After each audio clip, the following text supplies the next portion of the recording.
দেখতেই পাচ্ছেন বাগান এখন কিন্তু একদম সম্পূর্ণ ফলে ফুলে পরিপূর্ণ হয়ে গেছে। কিন্তু তার মাঝখানে আজকের আপনাদের জন্য সবজি বাগান, বিশেষ সবজি বাগানের যে অসুবিধাটা হচ্ছে সবার ক্ষেত্রে করবেন কিভাবে, সেইটার সলিউশনটা কি আছে, জাস্ট সেই বিষয়টা নিয়েই কিন্তু আলোচনা। গাছের এই ঝিঙে ধরেছে, ঝিঙেটা কি এইরকম পরিস্থিতি হচ্ছে, কি বলবো, একটু কাছে এসে দেখাতে, জাস্ট এইরকম অবস্থাটা হচ্ছে কি,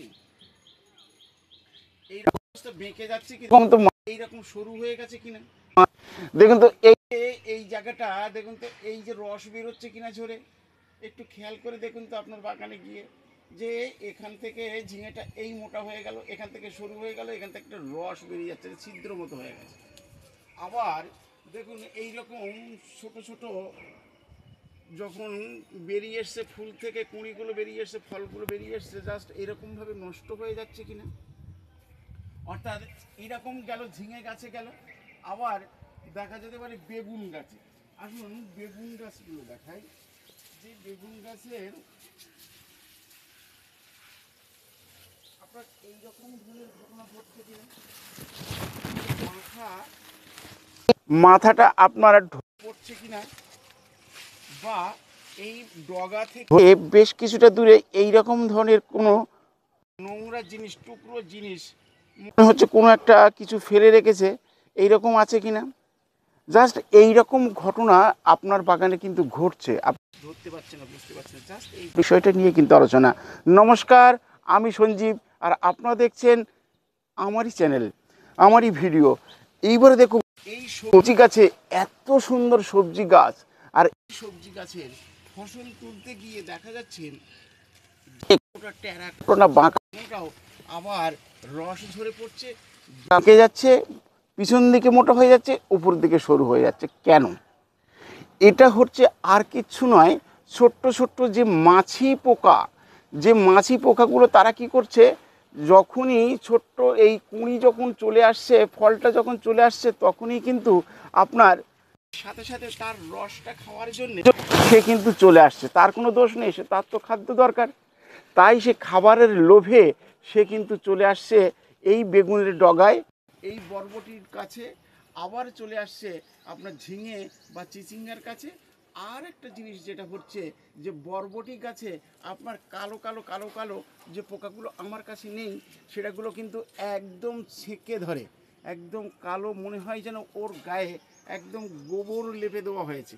এই রকম অবস্থায় ছোট্ট ছোট্ট গুড়ি গুড়ি পোকা, সেটাকে বলা হচ্ছে জাপ পোকা। আর এইগুলো, এই যে চিচিঙ্গাগুলো দেখুন, এই যে রস ঝরে যাচ্ছে, বা বেগুনের ডগায় ফল ছিদ্রকারী পোকা, আর এই ঝিঙের কাছে যেখানে হয়েছে, সেগুলো কিন্তু ঠিক ওই মাছি পোকা অর্থাৎ ফ্লাই। এরা কি করছে, এরা যখনই ছোট্ট অবস্থাতে থাকছে, একদম কচি অবস্থাতে, তখন কিন্তু এসে রসটা খাওয়ার জন্যে ওরা হুলটাকে ফুটিয়ে দিচ্ছে, আর সাথে সাথে ওখান থেকে ওদের যে বিষাক্ত যে রসটা, সেটা কিন্তু ওর মধ্যে ঢুকে যাচ্ছে সেই ফলের মধ্যে, আর সেই সাথে সাথে কিন্তু ফলটা ওখান থেকে কিন্তু পচন ধরে হচ্ছে, ওর ভিতরে পোকা তৈরি হয়ে যাচ্ছে, ছোটো ছোটো লার্ভা তৈরি হয়ে যাচ্ছে, এবং ফলটা কিন্তু নষ্ট হয়ে যাচ্ছে, বড় হচ্ছে, সে কিন্তু খাওয়ার উপযোগী কিন্তু তৈরি হচ্ছে না। তো এইবার আমরা কি প্রোটেকশান নিতে পারি, তার আগে প্রোটেকশানের কথা তো বলবোই, এবং তার আগে দেখুন, আমি বলেছিলাম যে খাবারগুলো এইভাবে দিন, এইভাবে দিলে গাছের অর্থাৎ গ্রোথ যেমন হবে, ফল ও ফুলও কিন্তু তখন আসবে। বেশ, এর আগের যে ভিডিওটাকে দেখিয়েছিলাম, অনেকেই কমেন্টস করেছিলেন, দাদা এই সময় যে এত খাবার দিচ্ছেন, সর্ষের খোল দিচ্ছেন, বা এই খাবার দিচ্ছেন, গাছের কোনো ক্ষতি হবে না তো? আমি লিখেছিলাম, না, কোনো ক্ষতি হওয়ার কোনো কারণ কিছু নেই, যে পদ্ধতিতে যেভাবে দেওয়ার কথা বলা হচ্ছে, ঠিক সেইভাবে যদি প্রয়োগ করে থাকেন, তাহলে কিন্তু আপনার কিন্তু ক্ষতি হবে না। আমার যদি না হয়, আপনার কিন্তু ক্ষতি হওয়ার সম্ভাবনা কিন্তু নেই। ঠিক তাই, একদম দেখুন, আমার গাছে যে খাবার ছিটিয়েছিলাম, যে খাবারগুলো দিয়েছিলাম সর্ষের খোল বা ভার্মি কম্পোস্টের সাথে, গোবর কম্পোস্টের সাথে, তার সাথে সামান্য খাবার যেগুলো মাইক্রোনিউট্রিয়েন্টসগুলো মিটিয়েছিলাম, আজকে দেখুন তার ফলাফলটা কি সুন্দর একবার হয়েছে। শুধু বরবটিগুলো দেখুন একটা সাইজের, এ সাইডে বরবটি দেখাতে বলবো, 1.5 হাত থেকে 2 হাতের কাছাকাছি এক একটা বরবটি চলে গেছে।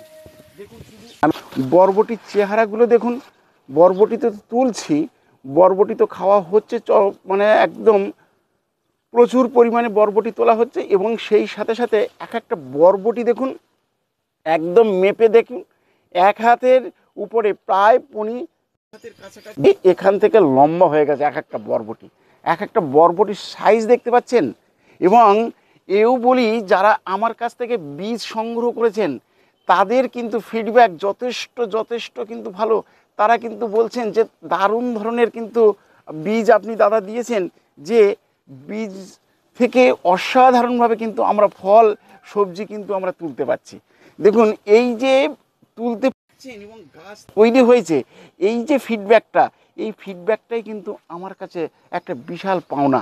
তাই বলছি, সুন্দর বীজ আমি প্রথমেই বলি যে আমরা গাছ লাগানোর আগে তৈরি করুন সুন্দর বীজ, আর গাছ লাগিয়ে ফেলুন, অর্থাৎ বীজ সংগ্রহ করুন, মাটি তৈরি করুন, আর গাছ লাগান। তাহলে কিন্তু আপনার এই রকম ফল হতে বাধ্য, এবং আপনার ফল গাছ থেকে যে এইরকমভাবে পাড়তে পারবেন, তুলতে পারবেন, এটা কিন্তু একদম জোর গলায় কিন্তু বলা যেতে পারে নিঃসন্দেহে। দেখুন তার প্রমাণটা শুধু দেখুন, বরবটির সাইজ লম্বা, এবং শুধু তাই নয়, এবার দেখুন আপনার গাছের যে চেহারা ফল ফলেছে, তাহলে এই শুধু গেল বরবটি, গেল ঝিঙে, গেল চিচিঙ্গা, দেখুন চিচিঙ্গা ঝুলছে, এবং অগণিত চিচিঙ্গা কিন্তু ঝুলছে। বরবটির কথা আর কি আর বলবো, দেখুন লাউ, দেখুন ওদিকে লাউ কিন্তু ঝুলছে। তাহলে ফলের কিন্তু, অর্থাৎ সবজি ফলের ক্ষেত্রে কিন্তু কোনো ধরনের কিন্তু অসুবিধা কিন্তু নেই, ফলছে কিন্তু অজস্র ফলন কিন্তু ফলছে।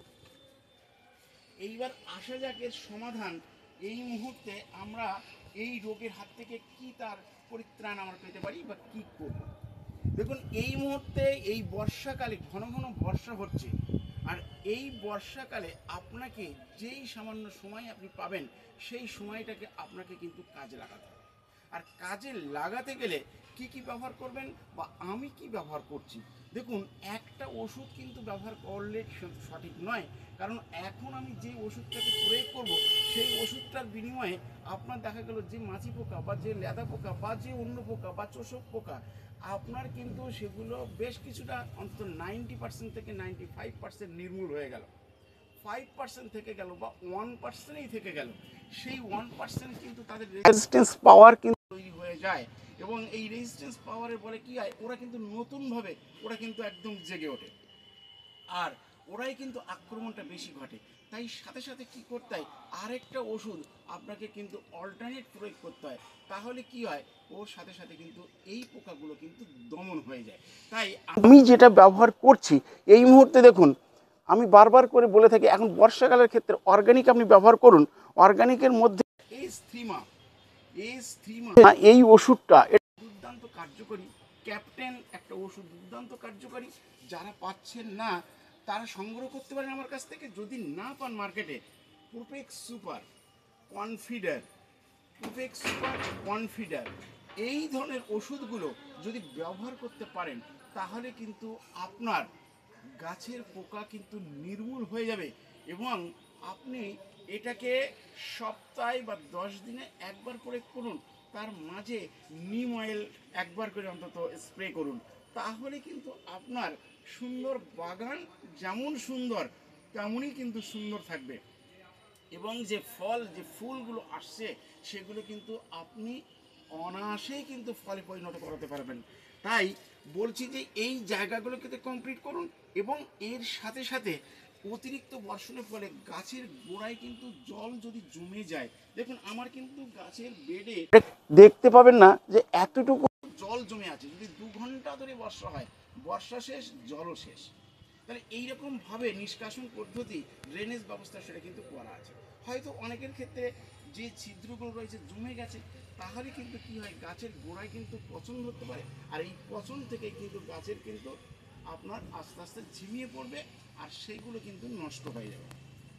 তাই মাঝে মধ্যে কিন্তু বর্ষাকালে কপার অক্সাইড অর্থাৎ ব্লাইটক্স, এই ফাঙ্গিসাইড ছত্রাকনাশক এটাকে কিন্তু আপনাকে স্প্রে করতে হবে। যদি নিম কন্টিনিউ প্রসেসে স্প্রে করতে থাকেন তাহলে কিন্তু এই ফাঙ্গিসাইডটা কিন্তু আপনার কম লেগে যাবে।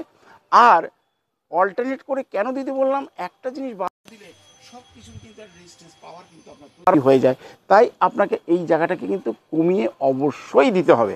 যাই হোক, এইভাবে অর্থাৎ ফাঙ্গিসাইড অর্থাৎ ছত্রাকনাশক, সেই সাথে সাথে আপনার কীটনাশক অর্থাৎ পোকামাকড় দমন করার এই ওষুধটাকে কিন্তু আপনাকে অবশ্যই অবশ্যই করতে হবে। তাহলে এইরকম সুন্দর ফসল কিন্তু আপনি পাবেন। এবং শুধু তাই নয়, আপনাকে এই ফসল তোলার ক্ষেত্রে এই বর্ষাকালের ক্ষেত্রে আপনি যখন ওষুধ বা ফাঙ্গিসাইড ব্যবহার করছেন তার সাথে অবশ্যই অবশ্যই স্টিকার 1 লিটার জলে 10 থেকে 15 ফোঁটা দিয়ে ভালো করে ঝাঁকিয়ে নিয়ে স্প্রে করুন। তাহলে এই ওষুধগুলো কত দেবেন? যদি ক্যাপ্টেন বা স্ট্রিমা যদি ব্যবহার করেন তাহলে 1 লিটার জলে 1 ml দিলেই যথেষ্ট।